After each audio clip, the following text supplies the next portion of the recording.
Hey, what's up everybody, BDF 44 coming at you with another video. Well, that was a good thing. The towel that I needed was only $5, so that was really cool.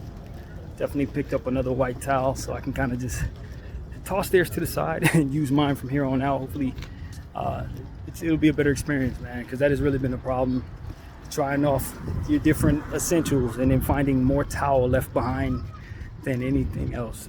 Kid you not, it's been something I should have probably looked into a long time ago, coming back and forth to this Target, and I realized the towels are probably that amount. But yeah, man, this is good. This is good. My boy T said I should probably look into one of those blow-up beds, but it's only but so much money I'm willing to spend based on the open-ended nature of my circumstance, and I just don't know what's next, so I don't feel comfortable really spending much of anything.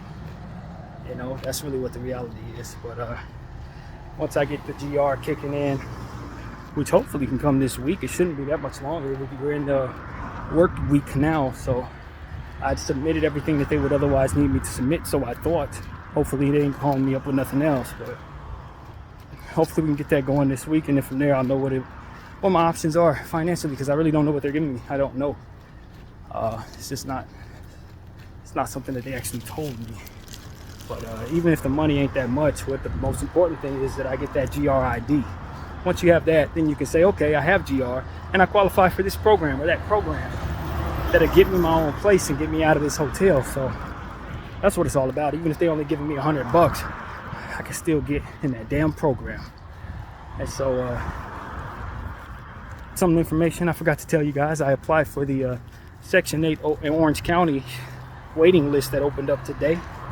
So that was pretty good. I don't know if it opened up today, but I got the email this morning that 6 new waiting lists are open all across the country, and only one in California was OC, so I applied for that. And you know, I don't expect it to be anything. You know, those waiting lists take about 2-3 years, to be honest with you, maybe sometimes more. But the point is to get on every waiting list possible so you can get in Section 8 somewhere down the road. So this time I know they're going to likely send something to T's house that I'll have to respond to keep myself on that waiting list. And I'll be ready for that as it comes. But yeah, man, didn't do too much. Just got myself the things that I normally get, plus the towel and paper towels. And probably should have got myself a hand towel, but whatever. It had to come another day. So yeah, man, I feel a lot better now that I got that towel. That was something I was actually praying about, believe it or not. You'd be amazed at how uncomfortable a shower is when the towel is uncomfortable. You'd be amazed. It's not something I experienced because I've never been without towels in my life. Never. And I didn't think to bring myself one for whatever reason. And all the stuff that I was bringing with me, he would think I'd bring myself a towel. But my thinking was most of the towels I had were so thick, they would just take up too much space. But that wasn't the case at all. I should have brought one. At least one. But, you know, I don't care. Now I got one. So we're in a good space with that. And I kind of wish I would have waited to do laundry, because I did the laundry right before I did this. Yeah, but I'm still gonna use that towel. I don't care. That's just what it's gonna be. But yeah, man. Hopefully this is one of the last days I have to be without GR. Kind of in no man's land with that situation. I'm also hoping that they don't give us checks, that they'll directly deposit the money into my account, or directly deposit the money into my EBT ATM. I don't really know how that works. I honestly don't know. I think that might be how it works. Whatever the case may be, I don't want no cash. I want to be able to put that money into my account or transfer it to my account so I can get right back in action with everything that I want to do. But I haven't talked to my family in regards to what my grandfather wanted to do. My uncle said it's taking time because of how he's doing it. And I understand how that works, as we tried to get that done on Thursday, so it likely wouldn't clear to today or something like that. So, you know, it just is what it is, man. Tough times, I guess, make for tough people. Last time I was walking down the street, I was talking about how I didn't want to be here no more. I definitely don't feel like that right now, so that's good. But, you know, at the same time, I do want things to improve rather quickly if they can, so I can stop being so down. You know, so I can get my weed back in my life, so I can kind of feel like myself again, honestly. Because this sober stuff is cool when you're up for it, when there's a purpose for it, but when you're just dealing with hard times and just can't afford no weed, no, that's not how you want to handle it as a person who smokes. It's not what my life should be about right now. I should be able to have a good balance of what it is I want to do versus what it is that I need to do, and there's just no balance there with that. So, you know, I ain't felt like doing no art. I haven't felt like doing any playlists, siphoning through a lot of bad music. It just didn't look like a whole lot came out, even though you never really can tell until you start messing around with the app. But just asking the Lord to bring me back to it organically. That's something that you don't force. The last time I forced playlists, they were not very good. So when the creative juices come back, I'll be back at it. But for the time being, I ain't forcing nothing. It ain't like it ain't 718 of them things sitting there. There's plenty. And in the grand scheme of things, even when I take time off, and I remember taking time off a couple times, I went a whole month without doing a playlist, a month and a half without doing a playlist. But in the grand scheme of things, when you look at the collection, you don't even realize that it's been that long. I mean, it doesn't equate to anything at all, to be honest with you, when you look at it, at the entire body of what I've done. So yeah, man, just trying to deal, man. Just trying to deal with this life of mine. It is what it is, you know. Just trying to self-motivate, you know. Dealing with all the troubles that are not only in my life but also being brought to me, and how I have to kind of be unselfish in this presence of the circumstance. And it's not easy, man, because quite honestly, I'm by myself. Quite honestly, I am by myself dealing with all of this, even though I got help from people. At the end of the day, they're not here. They're sending me stuff, they're sending me money, but all of the footwork, all of the stuff that has to be done, I'm doing it by myself. And it's natural to me because I'm an introvert to do that. But the reality is, that's not how humans are supposed to, you know, that's not how it's supposed to go. So it's just that I'm like this, that I'm okay with it. But it does start to wear down on you when you're not going through good times. Especially when you're dealing with that type of thing right there, which is cigarette smoke. I really, really hate cigarette smoke. I want people to know that, because I don't think I've said that in this camera more than once. But cigarette smoke is horrible, man, for me. When I have to smell secondhand cigarette smoke coming through the window, luckily enough, it ain't been that bad. But that first day in this room, I thought I was going to have to deal with that every day, because that's underneath my window. It's kind of where people park it to smoke outside. And that was hell for me. I started having headaches. My eyes started feeling a little glossy. Like, it really affects me in a negative way. It ain't just offensive. I can feel it. So with my sinus issues and stuff like that, I do not want to be around no cigarette smoke for any time, any length of time at all. So I saw somebody post today. He was like, man, I hope them cigarettes go up to $45 a pack on y'all, so y'all can't afford them. I mean, I don't want things to be too hard for people, but it would certainly help if cigarettes didn't exist on this planet. And we know they ain't about to do nothing but kill us all. And my thing about cigarette smokers is, and y'all have to respect my point of view, y'all don't mind killing yourselves, but you also don't mind killing me and you. You know, people who don't smoke. That's a problem. That's a real problem. We ain't figured that out. Now that we understand this secondhand smoke is a thing that can give other people cancer, it should be banned, honestly. It should be banned. I shouldn't have to smell it at all. You know, my thing, like, an extreme mind, I had a joke in my head, but an extreme mind will walk up to somebody like that and do something to him because, hey, you don't have no problem killing me. Why would I have a problem killing you?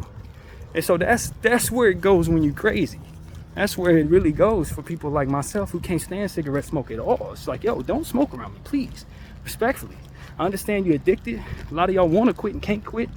That's the evil of the circumstances. Why these companies have gotten so wealthy over the years, because it's not just a product that you like, it's a product that has a hold on these people. And they will kill everybody around them to get their fix.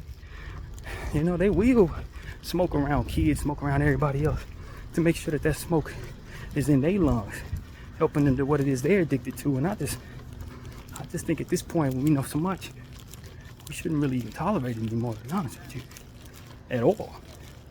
You know, if you ain't trying to quit, it should be legal that you should be forced to. That's where I'm at with it. Because anything else that we do, with the exception of the food we talk about every day, anything else that we do that's gonna put us at risk, we don't tolerate it. You know, like drunk drivers, you know what I'm saying? They're getting stricter and stricter about drunk drivers. And my thing is, well, what about these cigarette smokers? They're killing you slowly. They killing all of us real slowly when they smoke around us. They kill themselves slowly. Maybe they have a problem with it if they trying to quit. Maybe they don't have a problem with it if they don't care to quit. Whatever the case may be, I don't want my life on the line because you're trying to get off on your smoking. You know, my whole thing is, if you want to die, don't do it slow. Do it quickly. Jump, shoot, whatever you're gonna do, but don't do it so slow. And have it taken. At least with the food, you ain't killing everybody else. You putting that in your body, and if it happens to give you a heart attack after 50 years, you're the only one that has to suffer that. But cigarettes and all that, nah, man, that's a weapon. That is a weapon. That is toxins that we putting in the air that deliberately cause cancer and all kinds of other problems. I want that stuff illegal, honestly. Not just in public places, anywhere that you're not in your home. If you can't isolate that smell to your home, it shouldn't be legal. That's where I'm at with it. And I stand on that. And I know it's going to be a lot of people who don't like what I'm saying because they're cigarette smokers. But at the end of the day, man, it don't get you high. It ain't doing nothing for you. That little head rush that you get, that's the addictives hitting you, making it so that you must have it again. And you don't want that. If you convince yourself that stuff is cool, I don't understand it. It doesn't smell good. It gets in your fingers. It gets all in your clothes. It makes your breath stink. It's a bunch of stuff that is negative. It don't do nothing for you.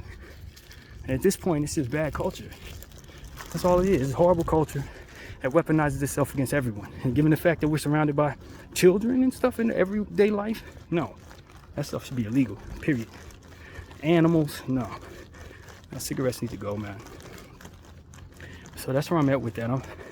I'm happy there's been some breakthroughs in regards to that in my lifetime. It certainly ain't like it was back in the 80s and 90s. You know what I mean? The only time you really smell too much cigarette smoke is when you go to a casino in Vegas where they still stuck in the 70s about that stuff. And I tell you, I've mentioned when my boy and I, Les, had walked from Sun Valley, what was the name of that city? I forgot, but we were doing the Ali video shoot, or movie shoot, as extras, and they were using real cigarettes and real cigars in there. I was smoking real cigars in there, not really understanding at the time, because I would smoke Black and Mild sometimes back then, so I didn't really understand how much of a problem that was. I was still in my curiosity phase. Boy, was that a horrible experience. When I finally got home that night, I was fine, you know what I mean? The next day, congestion, sick for like 3 days because of how much cigarette and cigar smoke was in that place, confined to the arena we were in. It was just, everybody was told to smoke so that they could have that real, authentic thing, man. I don't know. I look back on that. We probably should have sued them for using real cigarettes and using real smoke on us because we were extras. And they were telling us to smoke cigarettes, smoke cigars at our leisure. They wasn't forcing us to, but they wanted so much smoke in there so it could simulate the 50s. And I'm telling you, when I look back on that, I have a problem with that. I have a real problem with that. Y'all should have been using smoke machines. They should have had fake cigarettes because they had them back then. I used to smoke those. I used to put them little cigarettes, have like gum cigarettes that actually emitted smoke. It wasn't really smoke, but like powder that made it look like smoke. They could have gave everybody that. They didn't have to have us really actually taking in tobacco and tar. So I look back on that movie Ali. If y'all see that movie, we were really smoking real. That was real smoke. You know, and if you look at how much was in there, everybody had cigarettes. They gave them out for free. Everybody had cigars. They gave them out for free. It was evil, man. It was pure evil. So we got to watch Hollywood because that's something that they did. And no telling how much all this stuff they do. And you think it's, oh, yeah, it's fake. No, it ain't. It ain't fake. And them cigarettes, them real cigarettes. The extras are really killing themselves with that nonsense in that movie Ali. So yeah, man, I just want to let y'all know how that went because that was something I'd forgotten about. And I was sick, man. I was super sick the next couple of days after that bull crap. And all I was trying to do was be an extra in a movie. So that's pretty much what I got to say. My name is BDF 44. I thank y'all for watching. I'm out.